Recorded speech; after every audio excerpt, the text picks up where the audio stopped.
Welcome to the Legendarium Green Team. I'm Kyptan, and joining me today we have Little Red Book. Hello. Befuddled Panda. Hi, I'm here. Ceskyure. Hey, everybody. And Hurinfan. Good to be back. Awesome. Today we're going to be continuing our discussion of the Murderbot Diaries. Since we were able to secure an advanced reader's copy of the book, the episode will be split into two sections. The first section will not contain spoilers. The second will contain spoilers for the whole series. Okay, let's open it up. Let's talk about general thoughts about this book. I know we all love Murderbot. How did we love Murderbot in this book? Oh, man. So the third sentence in, and I was like, I am so glad to be back in Murderbot's head. I just love its sass. I just love Murderbot. I'm sorry. Just living in Murderbot's head and hearing its thoughts. Who wants to talk critically about this book now? Oh, I have critical things to say. No, not critical things to say about the book. Let's just engage critical reasoning. Panda. Wow. Yes, for me, Murderbot has become a comfort, and to have its sass, I really needed it, especially with the heavier books that I've been reading and the longer books. So to be back in Murderbot's head, and we get a lot more of Murderbot's thoughts in this one than I think we did in previous ones. And there are some interesting changes I picked up that I'm excited to talk about. Okay. Huron?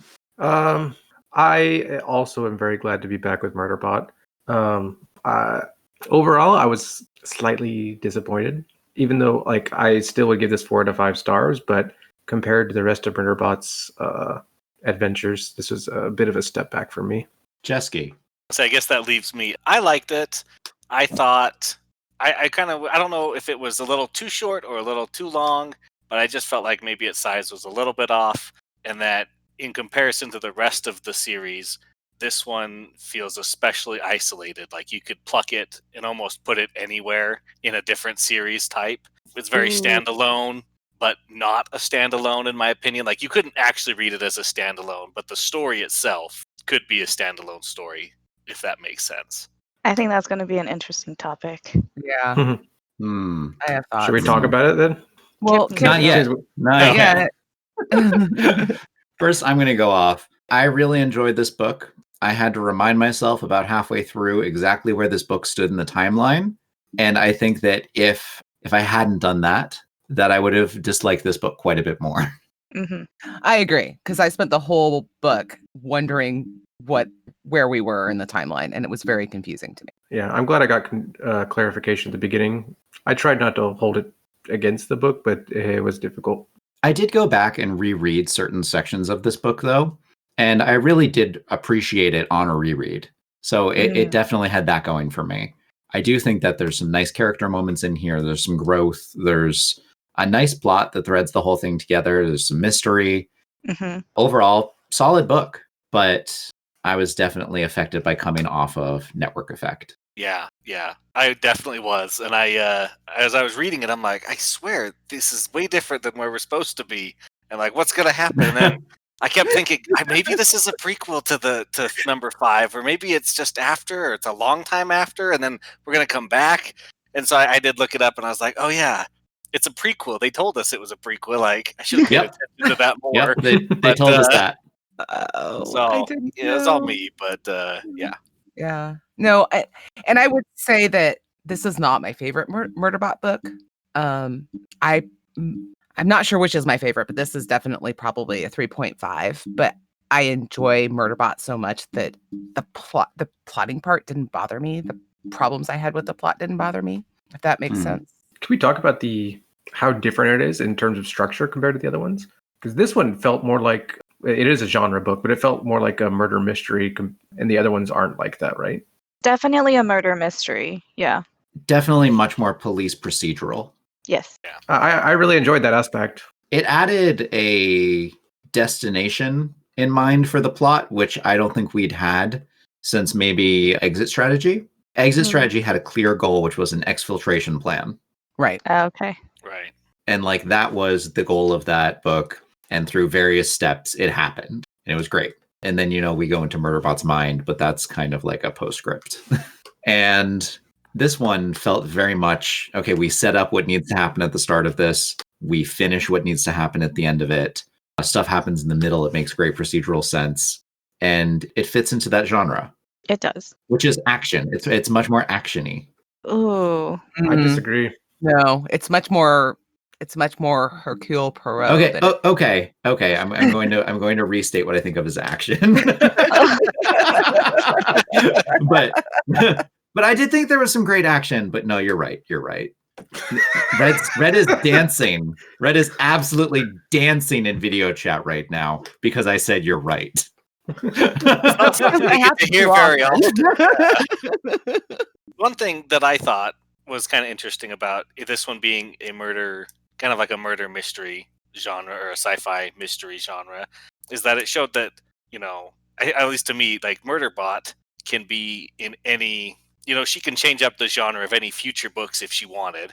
Similar to this story, where this one is all about a murder and a mystery. She could do other potential genre mashups in the future with Murderbot, as long as she can set up a nice premise and start for why it wants to do that. But I think that flows really well, that she can kind of really branch off in any direction from here. And I think that's a plus to where she went with it. This reminds me of, previously I mentioned that to me, Murderbot seems like a TV show, and each novella is an episode of the TV show. And this felt like one of those episodes where it's like, oh, they just had a twist where it's like, it's a procedural, even though normally it's not like that. Yeah. Yeah, I agree. It's a bottle episode. Yes, it is. Yeah. Yep. Yeah. It's a bottle episode on a space station. What I enjoyed about this one, especially, and being a genre within a genre, is that, like Cesky said, I think that if she explored this again and decided to write in another genre, I would be all for it. I'm not a huge fan of police procedurals. It's fine. But what I did enjoy was seeing Murderbot's thought process and the way it thinks during those times. And that's what I really enjoyed about it. Same. Mm-hmm. I want to go back to Kip's comment. What is a bottle episode? A bottle episode is an episode of a show where all of the action of the plot takes place in, oftentimes it's a single room or a single building. But in this case, it's a space station. So it's in traditional TV series, they have the episodes. Star Trek is a really good example of this. They have the episodes where they go on planet and all that kind of stuff, and they're big, expensive episodes, but then they need to have a couple cheap episodes. And so they just take place in a small... God. Did you watch Breaking Bad? Okay. So yeah, bottle episodes are built in pieces of interior setting that they already have. Mm. You don't need to do a lot of new world building or anything. Just set something in a previously explored space that we've already discussed, already set up, already invested time into. It's a way to reuse an asset in filmmaking. I had never heard the term. It's not as bad in literature because in literature you don't have sets. It doesn't cost you extra money to build to go to a different world in your book. I mean, it could cost pages. It does. It does give cost you pages. A hand cramp while you're writing. I mean, if you write longhand. Yeah. I don't know anybody does that anymore, but I was gonna say, I thought when you said bottle episode that it was an episode you could just in a bottle, you could take it out of the story and you don't miss much. Well, that's also kind of what they do. That is kind of it too. You can have big character development moments in bottle episodes, but often you tend not to. So Community had an excellent bottle episode. Sorry, this is off topic. This is off topic. We're getting cut. Deviations. Panda, did you watch that episode of Community? Question mark. I am not sure. Okay, it's the one where they're inside the room and Annie freaks out about her pen getting stolen. Not ringing a bell, but now I know what it means. We're so off topic. I'm cutting all of this. It's fine. No, keep it in. No, keep it in. It's gold. This is gold. Okay, fine. Fine. We can moving away from the bottle episode, which is kind of what a prequel has to be. It has to fit into a world that has already been established and not disrupt anything too badly. And when you don't have a huge amount of time, and when your character develops as slowly as Murderbot does, and it takes severely traumatic events to make Murderbot change its mind about things, then a bottle episode really isn't allowed to change all that much.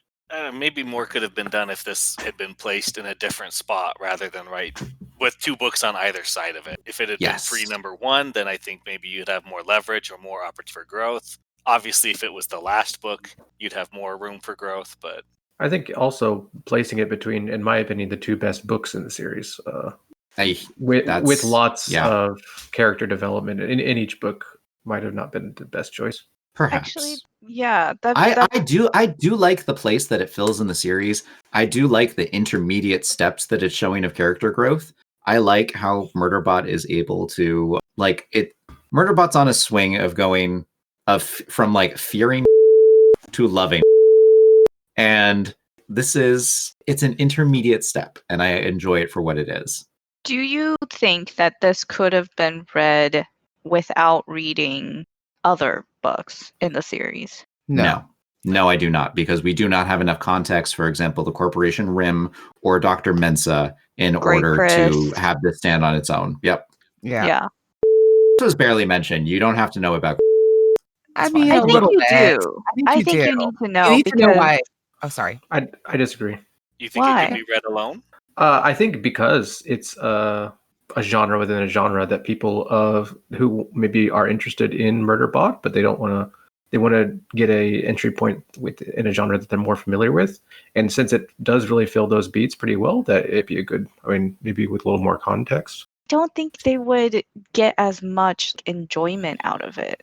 It might actually be kind of boring. I feel like you'd be missing way too much early, just like, here's who Murderbot is, here's the situation it's in. Because without that, I don't think it talks very much about the governor modules. If it mentions them at all, you just know it's a thing it doesn't have. And I think you'd be missing too much of that really necessary context. Yeah. And the prejudice against Murderbot as a sec unit, like that wouldn't make sense unless you had. I think that those are fine. I think that, to Hurin's point, you could absolutely read this as a standalone and you would understand what's going on.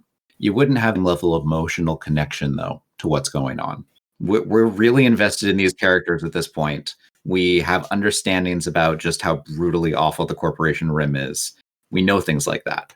And removing our prior knowledge of those things really would have robbed the book of a lot of richness of emotional responses from us. I think if Fugitive Telemetry had been the only novella in a series of novels, then it would work as a standalone, I think. A little better, at least. Because then, like Hurin's saying, it's an easier way to introduce people to a series without getting too... Like, here's a big, thick book. Here's just a small novella. Then it would kind of help set them up. But I wouldn't want to give them 6 because that's in the middle of the series. And it's going to kind of, tell what's going to happen. But I think it'd be easier if it was the only novella in the series. I think that's like rewriting the series so much that it's really hard to draw conclusions out of. That is a far alternate reality that I don't know. I don't know. Let me put it this way. I understand what Cesky's saying. Yeah. I would not recommend this one as an entry point for anybody for the Murderbot Diaries. I would not either. Yeah. Nope. And the first one is so short that it is just an excellent. I mean, it's 4 hours long to read, or something like that. If your recommendation is that novellas are easier to listen to, the first one's a novella. Start there. Yeah, exactly. If I knew somebody was into police procedural or murder mysteries and I wanted them to read the series, I would start with this one. But otherwise, no, I would not recommend this to be the starting point in almost all cases. The reason why I asked that question is because, how it's marketed, it says it's a standalone adventure. And I feel like that's kind of doing the book a little disservice. I think it absolutely is a standalone adventurer, but it's not. That's not for people like us. What is that for the plebes? Well, it's for people who don't care as much about spoilers.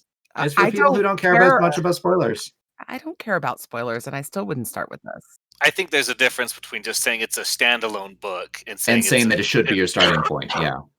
Or that it's like this book is separate from basically all of the other series. You don't technically have to really read the other ones. But if you do read it, it's just extra. So it's kind of like a standalone adventure for Murderbot, but it's also in the series. It made sense in my head a few seconds ago. I think I understand what you mean. Like, let's talk about it a slightly different way. Does this book, if you don't read it, detract anything from the series? No. Very minorly. I'd say absolutely not. Okay, so it's a standalone. Fine. Now Kip can dance because he's right. I don't dance when I'm right. Come on. Nobody said the magic words. We just he'd be dancing all the time, right? I need to have some time to relax. Jeez. Oh my lord. I don't think the character development was strictly 100% necessary to read to be able to go on with the series, but I do think it was nice to see, and you get a little bit more of an understanding of why certain people dislike him in this one, and then why it continues kind of on in the next one. And it's very minor, like it doesn't really matter, but it is there. I actually noticed a lot more this time on people being nice to Murderbot, and then Murderbot kind of responding poorly. In the Murderbot fashion. In a Murderbot fashion. Okay. I mean, the prejudice was obviously there, but there were more moments I noticed where people were treating it like a person. Okay, let's go to part 2 of this book series. Wait.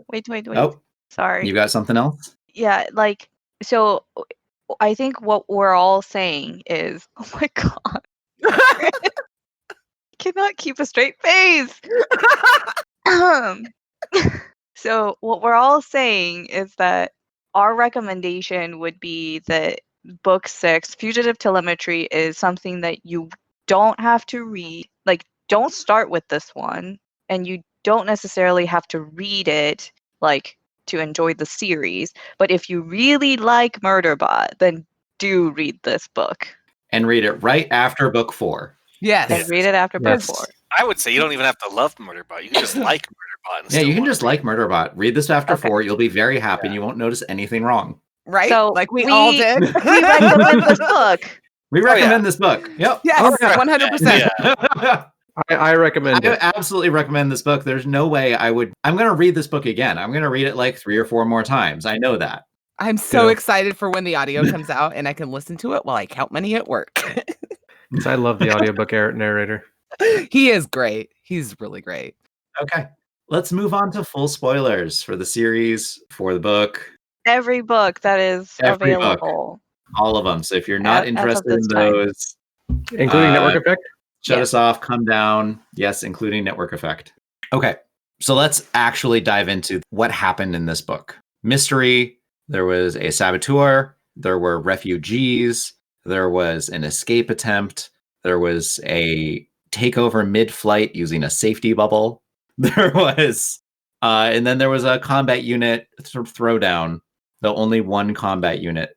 Sorry, there was a combat bot throwdown. Though only one combat bot this time, which honestly to me was a little bit of a letdown. But the way that it got resolved was not through bloody violence this time, so I liked that. What are people's favorite scenes? There were also people who we thought were bad guys, but then turned out were just really stupid, dumb.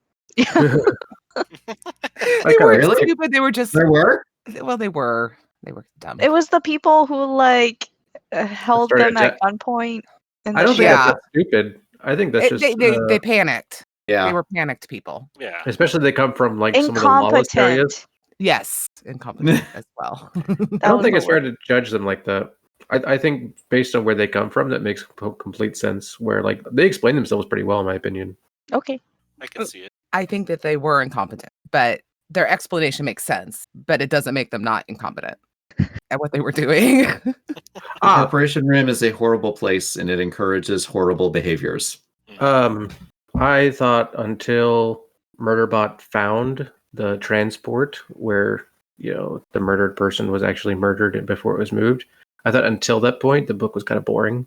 But that took like I don't know how many pages because I read it electronically, but it felt like 15% of the book. I think it took significantly more than that, right? Really? Yeah, I did. Until Murderbot found the murdered people, or until Murderbot found the people who were still alive? Which part? Or the murdered location. Murdered people. Murdered location. Oh, the murdered people? Yeah, that was short. That was pretty short. But after, but once it found that ship that like started freaking out and like sending weird mixed signals, then I got like interested like that. I would say yes. I agree. It was a bit of a slow start. I already said I didn't mind it because I just loved hanging out with Murderbot. I was like, woo! I didn't feel like it was much of a slow start. I feel like one of the things that these books have to do in order to get us to understand Murderbot is to show us Murderbot at times which are not times of crisis. And so giving us a little bit of time before the crisis of this book starts gives us a glimpse at the daily activities of Murderbot and a more like normal everyday vantage point of what it has to go through in life. And I enjoy those little glimpses. Like Red said, I enjoy hanging out with Murderbot. And it's nice to be able to see what it's like without the pressures of a murder investigation on it. Well, I say that I think it's a slow start because there was a lot of like history being given. Like when Murderbot came to preservation and Mensa told station security that, hey, this is a sec unit who doesn't have a governor module and all that process, it was quite a bit of setup and like bridging the gap between book 4 and this one. So that's why I feel like it was a bit slow. That's not to say I didn't enjoy it, but it's not like boom, boom, boom, fast pace like it normally would be. It doesn't start out with a monster eating a person. Yeah. I did appreciate that they were bridging that gap, but I did not appreciate, as you said, how much they felt they needed to show.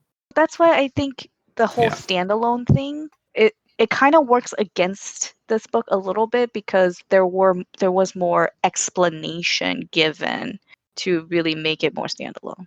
Hurin. I also didn't think the beginning was as funny as the other novels. It got a lot funnier. Like I write down every time something in the book makes me laugh. Really? Yeah, and there were just fewer of them at the beginning, and probably because of what Panda said, there was a lot of setup and like a lot of explanation and less snarkiness from our protagonist. I disagree, but okay. I thought it was there, but I don't know. Like I'm not saying it wasn't literally there, I the just third think- sentence of the book. I do think there was less Murderbot and more other people talking than there generally is, Yeah. especially Mensa and Inda. Yeah. And that Turl guy person. Yeah. Those scenes were always super funny though when Pearl started saying like, yeah, this is what I figured out, and it's either exactly what Murderbot said, or it's something that Inda didn't want Murderbot to know, and he gets the glare. Turl gets the glare, and he's like, "Oh, I guess I'll shut up now. I'm sorry, guys. Like, didn't you want to know what I just found out? Like, I thought it was interesting." That was a great dichotomy. Great dichotomy. either useless or compromising. We never got to useless. It was just, Murderbot had already figured it out, but nobody believed him, or nobody believed it. Yeah. Sorry, either redundant or compromising. I guess that's fair. I'll tell you one of my favorite scenes, or like my couple favorite scenes. I definitely enjoyed Detective Murderbot, number one.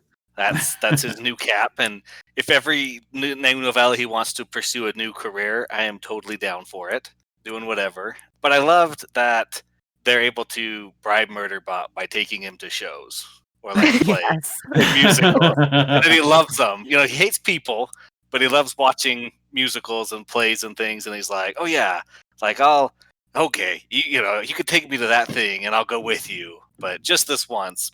But really, it's every time. Live entertainment. Yeah. Hurin. If we're going on to like favorite scenes, I already said I really, really enjoyed the tension when it found that crazy ship. But also the derelict ship, the one that was like a museum, I thought that was really creepy and written really well. That was very cool. Well, that was just part of preservation, right? Yeah, it was I think it that was was the just like original ship. Yeah. The original colony ship or preservation, when they arrived there, what they did was they just left it in orbit and they transformed part of it into the space station. Right. And a bunch of the rest of it, they just kind of left in original pristine condition because preservation, Preserved. They don't throw anything away. Yes, they preserve their ship. They preserve their ship. They preserve the people. That's what they do. And I really did enjoy stepping back in time, hundreds of years of technology. That was really cool. And it had a lot of really fun. great detail, like the dining room menu was still hanging on the wall and little things like that just set the atmosphere. And like little And kids world building go up there. Yeah. There are field trips. Exactly. Cool. It reminded me of like Lowell or like the USS Constitution. Little bits of history preserved. Maybe it's because I live in New England. I don't know. But Now, I mean, I went on the sub that they have in Chicago. That was really cool. Yeah. That is really Yeah. cool. Oh, like the Intrepid. Yeah. Yeah. And I like that it had all the equipment it needed to rescue. It had like the The bubble. The safety bubble. The sound effects. It blurped on the side of the ship. Oh, like, I just yeah. laughed so hard every I time just it looked that up. blurp. He says like it wasn't really a bump; it was more like a blorp. It's like, Blurp. what the I heck? just love it so much. It blorped back to the other ship. It blorped back over here. It's just like, why are you introducing this weird word to us right now? It's great. I love it. I don't know if you guys saw her tweet when she apparently got in a car accident. She's fine, and she has this tweet where she's talking to her car, and she's like, "It's okay, honey." I can't remember the exact words, but it's like it was just such a anyway. You Sorry, have pieces falling off of you. It's okay. exactly. You can't work right now. It's okay, baby.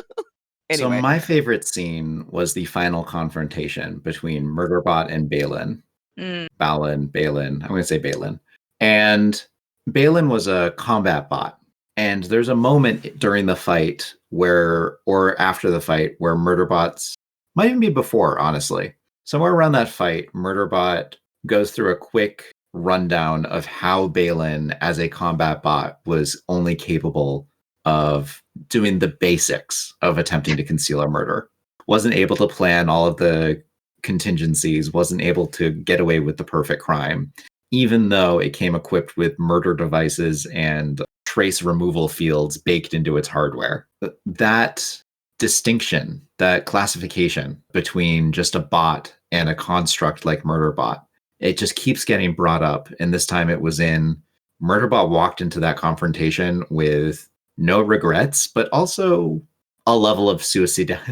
Like, Murderbot has a bit of a death wish. A bit suicidal, yes. Yeah, Murderbot is a bit suicidal. It's the combat method that they were trained in as sec units. They throw themselves at the enemy until one or both of them dies. Yeah, because usually they can be fixed. Yep. But then all of the robots intervene. I know, that was all great. of the bots on the dock. They come in.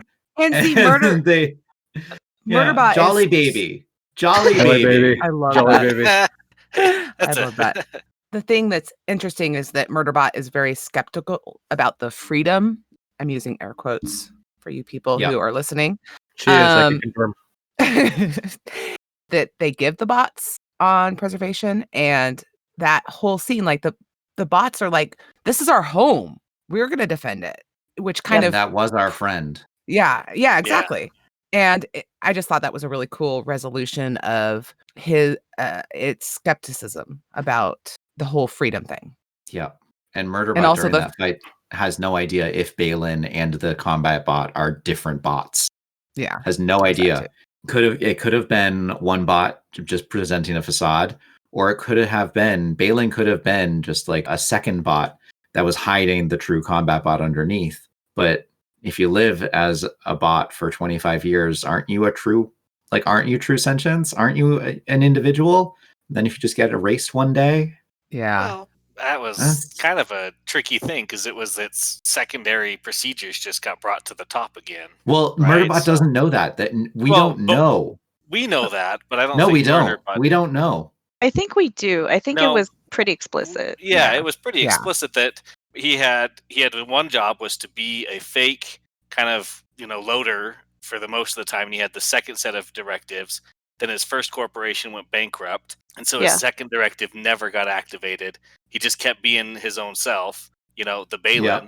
And then afterwards, the database was reconstructed. The new company sent the codes, activated him, and then that's basically the kill for the switch from Balin pure to fake Balin combat unit. That was so sad. We don't know that that's how that switchover worked. And Murderbot doesn't know. We don't know. It's very specifically left unclear for the reader and for Murderbot. I disagree. That's pretty explicit. Yeah. It seems pretty explicit to me. Kip's right. The only perspective we have is Murderbots, and this is all Murderbot's internal thoughts. So that's true. Murderbot might be right, but that's just what Murderbot knows. Murderbot is the expert here, and I will defer to them. And Murderbot says that they have no idea. They can't know. But they also Well- gave an explanation. Jolly baby. They gave an explanation, absolutely, for how the bot wasn't hacked, but was just fulfilling program directives. But they didn't explain what happened, like who the original Balin personality was that had been there for 25 years, completely unactivated. I think we might be talking forming about two different friends. things, actually. I think we're talking a little, like, it's very similar, but they're two different things. I think It's very similar, but like there's a semantic distinction and a philosophical one about if there were two bots inhabiting one body, or if there was a switchover where one bot erased the other, or if the bot suppressed the other. There's multiple different things that could have happened, and Murderbot doesn't know which one, and Murderbot doesn't know that when attempting to kill Balin, that they were potentially killing an innocent bot along with a guilty one. Murderbot does not know that. Yeah. What I meant about being explicit is that the bot had secondary commands that got triggered, and that's what Yeah, that's what I meant made too. the bot do the killing. Murderbot, That's how like in the book, though, says that it might be two separate bots in one body. No, I think that's before he realizes everything. But sorry, go ahead here. No, it's after. It's during the fight. I think yeah, I agree with Pando. I think we're talking about different things. I was under the impression that we were speaking about how this happened, like how it got the codes working, how they switched up the thing, and not about actually changing it. Yeah. Identity Yeah, question. I'm talking about the identity. Yeah, we were talking about two different things. Yeah, we were. The other bots seem to think that the combat unit killed Balin. Yes. So Yes. Yeah. they Yeah, do to say- them, yeah. to them, it Yeah. was their friend that got deleted or killed, right? And so that was their response. The other bots definitely did not see Balin anymore, and they saw the combat bot in its place. But it's not clear exactly why that combat bot did that. Exactly why or how. Yeah, all we get are Murderbot's thoughts on how it might But have happened. Murderbot did not kill Balin. The other bots combined, and in a grand show of unity and overwhelming force, Balin just shut down. That was pretty amazing. So no murder was done in a Murderbot book. There was murder done. There was murder done. It just wasn't done on It screen. starts out with murder. This wasn't done to the bot. It's like literally the end of the body. Very first page. Fine. Another great scene is Murderbot rescuing the refugees, and he says, like literally in his head, a page before, he's like, I hated rescuing my clients or giving them guns. You know, half the time they shot me or they shot each other. And then, not even like a page or two later, one of the refugees grabs a gun and shoots him in the back. And he's Yep. just like, what did I tell you guys? Like, it happens every time. No, the rescue scene was my favorite, mostly because of the blurping of the rescue bag. The blurp. Blorp. That was probably the funniest, most concise funniness in the book. I don't know how to put that, but it had the most funny parts in the smallest amount of space. Enjoy when the book manages to do a hard vacuum maneuver on me and does it well. I enjoy that. Spacewalks, emergency airlocks, those are exciting things to me. And I'm happy when I see them in books. Great scenes. I'd rather have magic, but okay. Anybody else have a scene they want to add? It wasn't one of my favorites, but the interrogation scenes. I actually thought the interrogations themselves were kind of boring, but I really liked Murderbot's commentary during it, Yeah. Okay. which is the theme for this, type of story. Right. Speaking about that, let's go to what did Murderbot learn during this book? Because in every book, Murderbot has learned something. Sometimes it's not quite as large a concept as it is in other books, and I think this is definitely one of them. But what did Murderbot learn in this book? Red. I already said what he learned. He learned about the preservation treatment of their bots was genuine. It wasn't feigned, which it assumed that it was feigned or some sort of like fake thing. At least that's what I thought he learned. Or at least Okay. the bots are complicit, and they are complicit's a bad word, but they're happy about the deal. Complicit's a very bad word. It Content. doesn't mean something else. I'll use Content. complicit. I'll use complicit. I mean, they People are misunderstand complicit. me. They're complicit in a good way. What does Yes, that content even is mean? the word I was going for. Panda, how about you? What do you think Murderbot learned? I think it's more about Murderbot finding belonging, because at the end you saw how the bots on the station like cared about each other and like banded to, I mean, avenge, I guess, or protect one another. And Murderbot hadn't had that quite before, because when they're sec units with governor modules, they're not friends, right? They can't really have friends. And at the end, it got to see, like bots looking out for each other. There was one part earlier in the series where Murderbot recognized the sacrifice the comfort bots made on Milu to help save the humans and all that. But this time it got to experience it for itself in real time.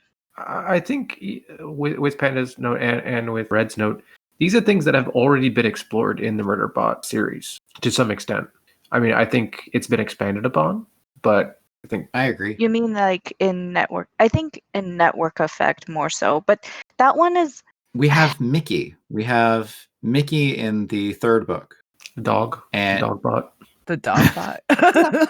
Did you just call Mickey It's a not the dog bot? No, I'm saying that there was a small bot that I can't remember the names of the details, but there was one. But I we know have what you're we have saying. Nin art.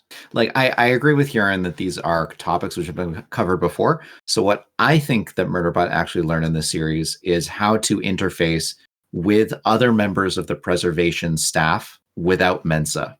Like this is Murderbot developing professional skills and relationships within its field of expertise, which is security, and using that to draw closer to Supervisor Inda and to other members of the preservation apparatus, which have started to accept it.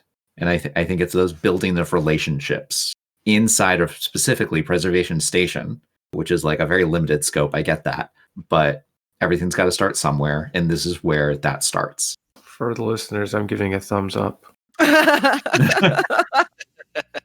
was going to say that I think one thing that Murderbot learned in this book, similar to kind of what you were saying just now, Kyptan, is that people's opinions can change and change for the better towards Murderbot, where usually in all of his interactions, they change for the worse.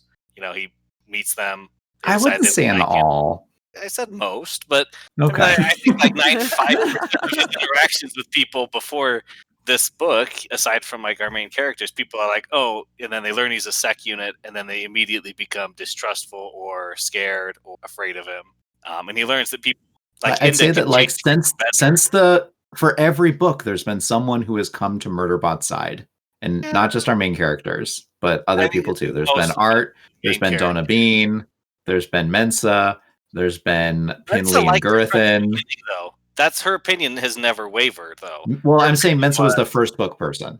Right, but Mensa's Pinley opinion by the end never got better towards him. She's always been a constant, you're a good person, you're a good, sec unit, and we like you. It's never been, oh, I'm distrustful of you, I'm worried for you, and then I like you more at the end. They're very consistent. Everybody either kind of likes him or distrusts him, and then I don't think that about Mensa. Well, not Mensa. Well, I think Mensa treats Murderbot as a human at the start of the series, but does not like Murderbot. Right, but liking grows over the course of the first book. But she never treats him differently. Even when she thinks he's a human, when she thinks Murderbot's a human, she treats Murderbot just as fair as she treats Murderbot after she learns that it's a sec unit. No, Mensa always knew Murderbot was a sec unit because she had to rent. Well, I'm just saying, Mensa was very much against the renting of Murderbot.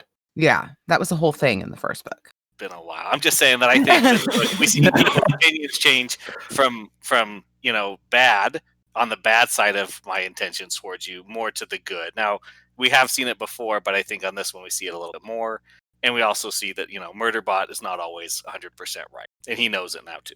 He's got irrefutable proof. He messed up Murderbot has been very willing to denigrate themselves and especially the risk assessment module in the past. Yes.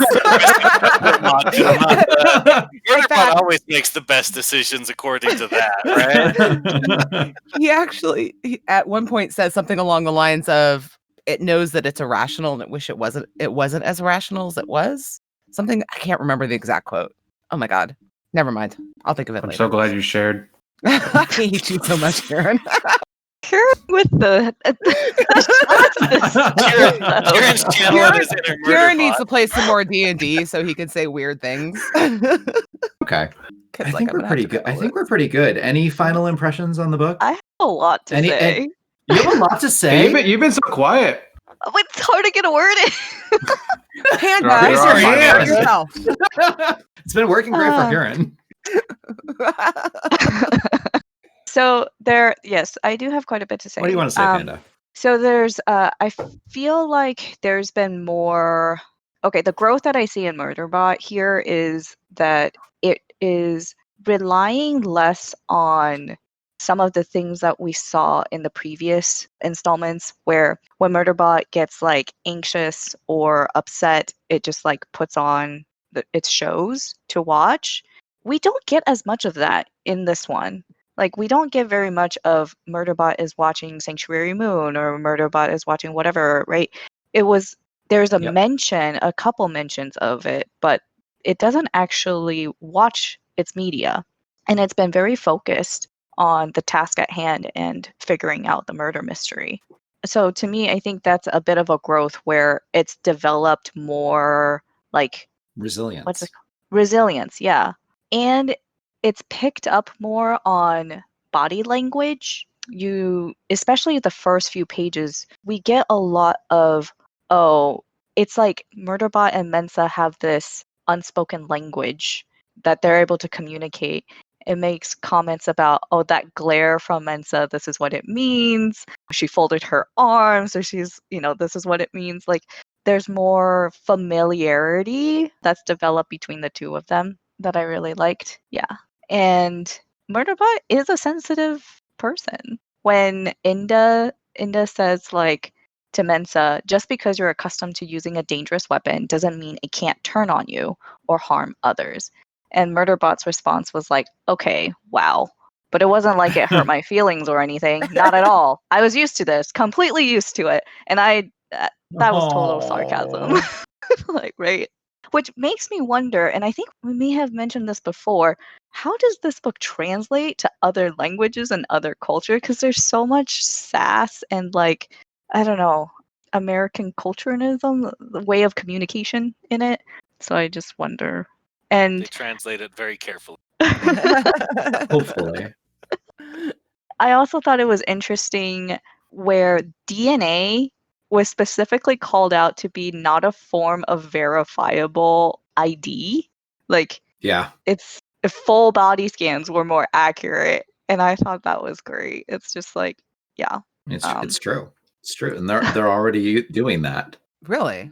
Yeah. it's more of like in a traditional crime procedural, right? It's always about the DNA, the DNA. We're gonna find out who the killer is by the DNA, and here Martha Wells is just like, DNA, it's not useful. It's not Well, it's accurate. not useful. It's just not. No, because I can very well see, and this is a great part of sci-fi, is that it lets you take things like a couple hundred years in the future. And a couple hundred years in the future, there is easily going to be a small handheld device that can replicate a spray that contains DNA from any individual you want to target. Like, Well, that's not what I was.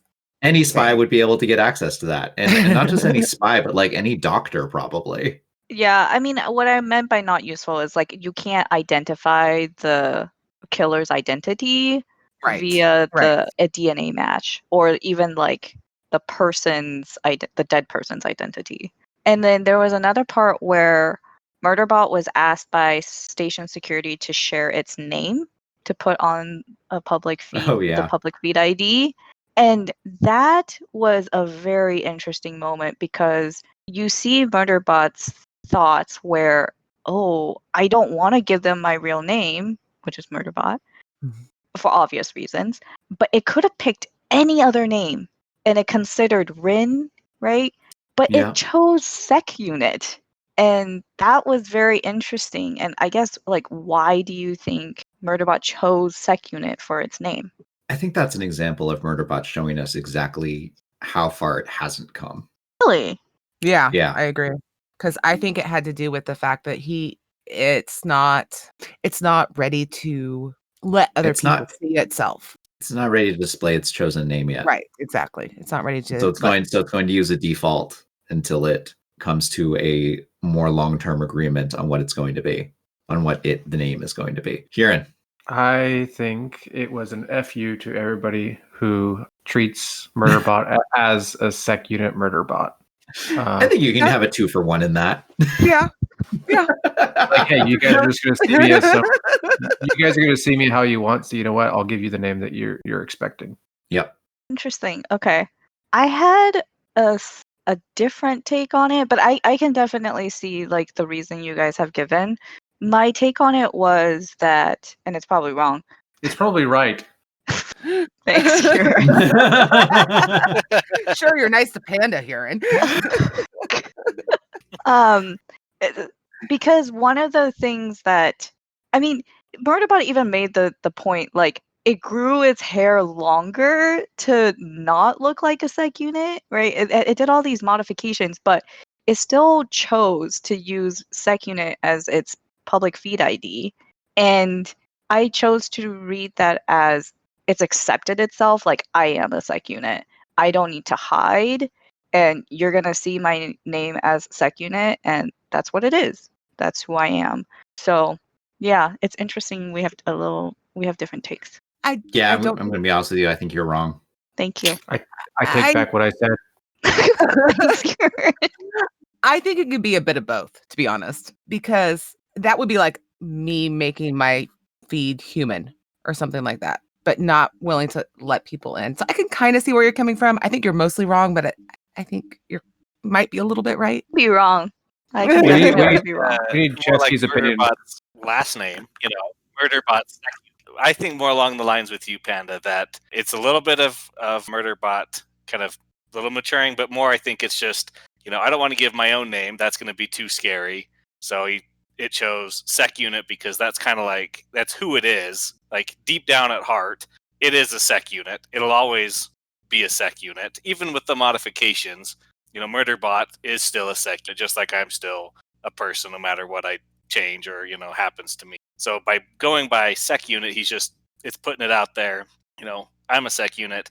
That's who I am. And you could, say it's its last name, Murderbot sec unit. And it's just going by its last name versus its first name. Because obviously it doesn't want to scare everybody and be like, oh no, there's a bot named Murderbot in all the feeds. Like, let's cause a panic. Murderbot instinctively knows, like, maybe I shouldn't tell everybody that that's the name I picked for myself because, I murder things. But, it knows the context behind it, but nobody else would. I think that Murderbot is actually going to pick a name other than Murderbot by the end of the series. I could easily see that happening. Maybe not completely abandoning the Murderbot moniker, but maybe another one as well. Maybe like Jim Murderbot. I don't know. So A first name. So like you're seeing the Jim quote in the middle of a person's name, so it's like Charles, Chuck. Yeah, Whatever. exactly. Yeah, like a famous hockey Kyle. player. Exactly. Kyle. Kyle. Murderbot Stevens. Yeah. Speaking of names, I don't know if you guys picked up on this. Kyle Murderbot Mensa. No. There is a bot that Murderbot interacts with very early on, and it's the one that basically gives a bunch of information to Murderbot, and the name of the bot is Tell Us. Tell us. Tell us. I thought that was a nice touch. I mean, I don't know if that was intentional, but I'm sure it reading was. it as intentional. I didn't Is that the catch hotel bot? That's the Yes. hotel bot, yeah. It's called Tell I Us. like that one. Yeah, it tell us a lot of information. Other things that I liked. So Murderbot went one by one to each transport to basically try to figure out if any of them was involved in the murder or the mystery. And it needed to have a different approach for every one of them. And Murderbot just specifically said, I can't even program this. Like, I can't even put on my shows and just like let it run. I have to like individually communicate. And to me, that was more of I think there are some parts in this where Murderbot experienced more of what it is to be human. And I'm specifically using the word human because humans are less capable than constructs. And Murderbot had to do things the hard way, the human way, for quite a few things. And that's not at all how I took that. oh, really? Yeah. Well, because the reason why I say that is that Murderbot says, possibly I should just stop complaining like a human and get on with it. And it was recognizing that, oh, I'm doing things that are human. That's what humans do. How'd you It's the take it? exact opposite of how I took that. How'd you take it? I took it as, okay, this is what a sec unit is qualified to do. This is a thing that a sec unit can do faster than a human or a bot because it has the understanding of complex conditions and procedures that its neural networks and its larger cognition than a bot has brought to it. Not that, Art would be incapable, but a bot the size of Murderbot would probably not be able to do it. And it is also doing it. So it's got that human side, but it also has the bot side of being able to communicate in its head through the feed with all of these bots using protocols that it knows from its bot side programming, using all of those computer skills. Maybe if it wasn't so much of a construct and having both sides, it would be able to do that more effectively as just a pure bot, because Art would absolutely not complain while doing that task, but Murderbot does. I think I lean with Panda. I think the gist of that was more he's just talking to them. He goes up to every state and he talks to them and he says, he has to talk differently to each one. It has to approach each one differently. The protocols, the networking, that was less important than actually like figuring out how to communicate to this bot and say, I need this information, and how to communicate to this next bot, I need this information. Yep. Because Inda could have just gone to station security, and station security could have just pulled all of the bots at once, right? So like you said, though, Kip, Murderbot can't do that because it promised not to hack, and it's also because it can't, physically do all of them at once. But I felt like the point was saying it's the communication that matters, not the networking part of it that affects it. That's me. I think that there's absolutely an element of the human connection that Murderbot is taking advantage of there. But I don't think that it's causing Murderbot to learn how to be more human because it's contact with bots. But I do think that I think you're missing the point. That having so many individual contacts in such a short period of time is very much like working at a call center, which is a very human thing. Let's just agree to disagree on that then. I have no opinion on either side of this argument. Sorry. That's very, very, very informative there. I know. It's actually kind of weird for me not to have. It's weird for me not to have an opinion too. Yeah. Okay. Panda, any more thoughts since you had so many? That's all I got because I'm going to aggressively disagree with Little Red about the titles of books. They're terrible. The titles are terrible, but we've discussed this previously. You're both wrong. They're great. They're amazing. Yeah. Hurin knows where it's at. Artificial Condition is a terrible title. Okay, I can't say all of them are like zingers, but they're not bad. Exit Strategy, I love. All Systems Red is good. Exit Strategy is good. Network Effect is good. Yep. Fugitive Telemetry, no. It's a terrible title. Like I said it to my friend, and he looked at me. He's like, "I don't even know what you're talking about. What is this? What does that mean?" I was like, "Fugitive." I think everybody can figure that word out. And then Telemetry is the tougher one. But together they make no sense. There's a fugitive. That's all you need to know. That's they do with the future. Yeah. What? Fugitives that send signals. Yeah. I guess. It's a terrible title. Fugitives in sci-fi. Oh, that'd be a good title. Fugitive that sends signals. I'm just saying that there is a fugitive that sends signals in this book. It's true. It's true. Okay. It's bad. So thank you for joining us today on the Legendarium Green Team. Please join the Legendarium Discord or Reddit to yell at us about what we got wrong. That might be a lot this episode. Or shout out to at Green Team Pod on Twitter. If you're an exceptionally generous and kind soul, please donate to the Legendarium on Patreon. Until next time. Goodbye. Bye. Bye. We say bye. Bye.